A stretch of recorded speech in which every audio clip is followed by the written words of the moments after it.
ঘূর্ণিঝড়ের সময় একটি দোয়া পরে আল্লাহর কাছে যা চাইবেন আল্লাহ আপনাকে তাই দান করে দেবে ইনশাআল্লাহ। আল্লাহর কসম করে বলছি, আল্লাহর কসম করে বলছি, আপনি যদি ঘূর্ণিঝড় বৃষ্টির সময় এই দোয়াটি রাসূলুল্লাহ শিখানো আমল করে আল্লাহর কাছে চাইতে পারেন, ঋণগ্রস্ত আছেন, সন্তান কথা শুনছে না, ভালোবাসার মানুষ আপনাকে ভুলে গিয়েছে, আপনার সংসারে শান্তি নাই, ইনকাম করেন এত লক্ষ টাকা কিন্তু কোনো আয় বরকত পাচ্ছেন না, ব্যবসায় লস, সব কিছুতে লস, আজকে আমলটি করেন ইনশাআল্লাহ আপনি ফলাফল পেয়ে যাবেন।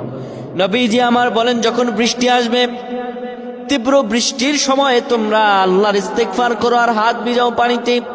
বৃষ্টির পানিতে হাত ভিজিয়ে আপনি পড়বেন আল্লাহুম্মা সাইয়্যিবান নাফিআ, আল্লাহুম্মা সাইয়্যিবান নাফিআ, আল্লাহুম্মা সাইয়্যিবান নাফিআ।